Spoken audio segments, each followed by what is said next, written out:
Thank you all for joining us this evening to appreciate the efforts of Government of Pakistan, politicians, experts, bureaucrats, provincial governments for achieving something which was almost well-nigh impossible.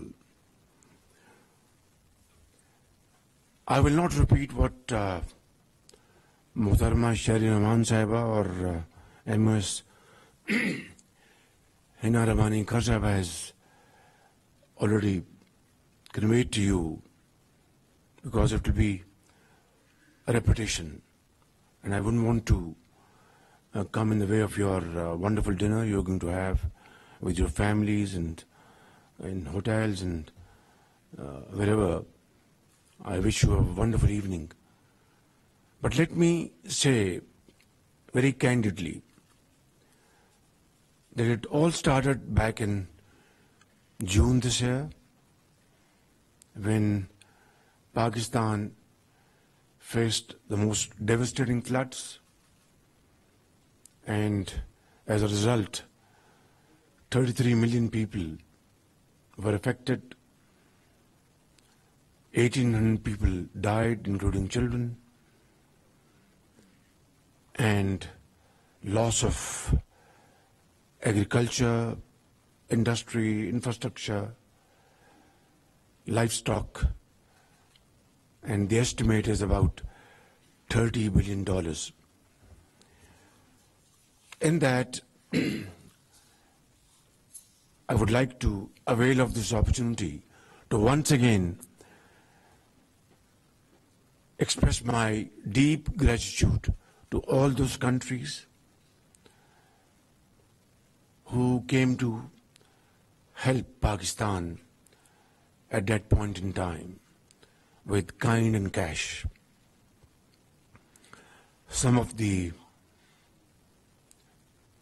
reps sitting in front of me, I know them by their faces.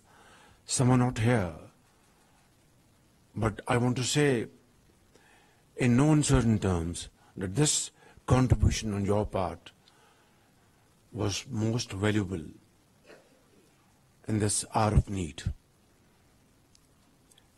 And then, of course, within Pakistan, philanthropists, they came forward and contributed immensely to support our brothers and sisters in Sindh and Balochistan and other parts of Pakistan.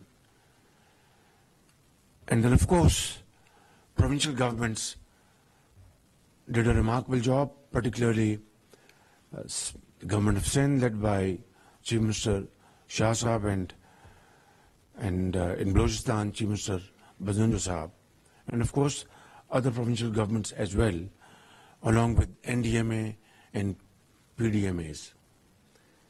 And what Foreign Minister Bilawal Bhutto was able to reflect at international forums, along with Shari Rahman Sahiba, and a remarkable job done by our Information Minister to make all this happen, was a reflection of what provincial governments and these institutions had done back home during those trying months, June, July, August, September.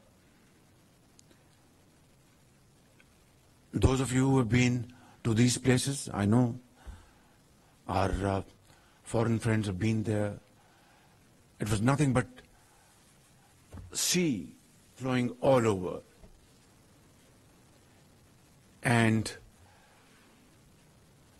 houses and villages and cities completely inundated, submerged.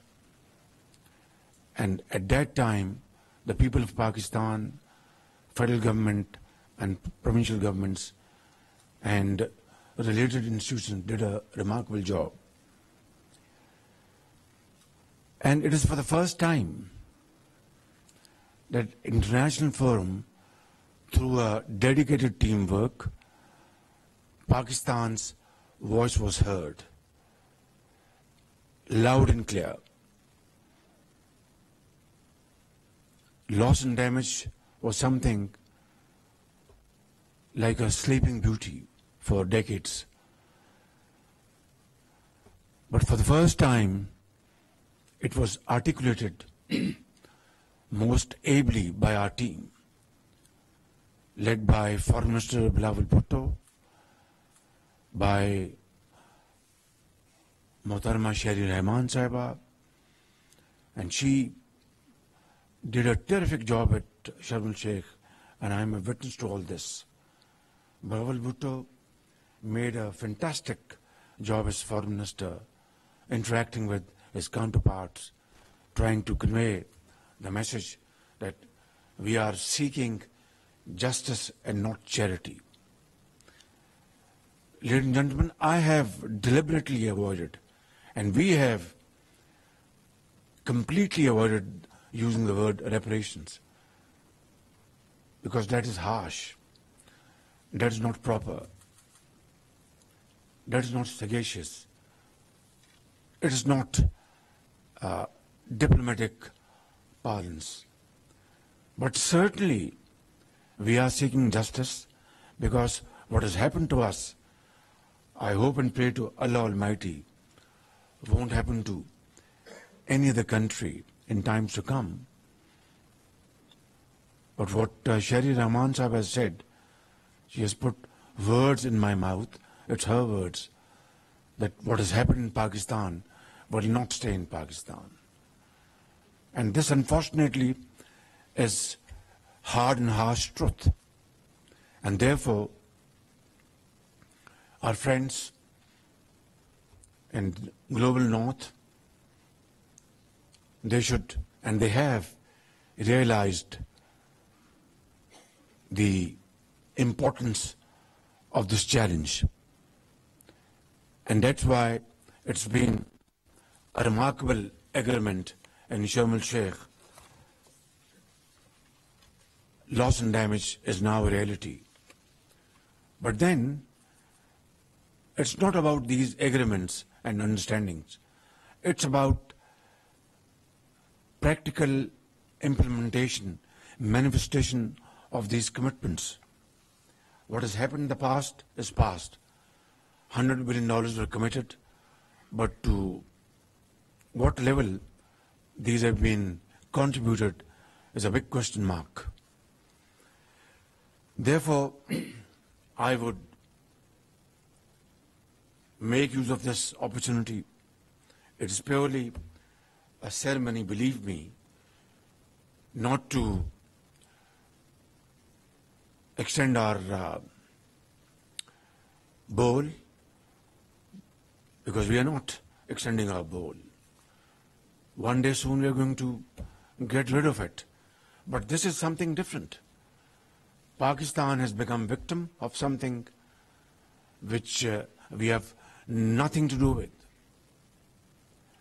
Our contribution in these greenhouse gases is less than 1%. And then we can go on and discuss a host of list of countries where emissions are much higher than they had committed at various forums. But I wish, and you would all want to pray to Almighty that this should not happen to other countries. But that's a wishful thinking. Unless and until we stand up and accept the challenge and make practical demonstration of our commitments globally. I would like to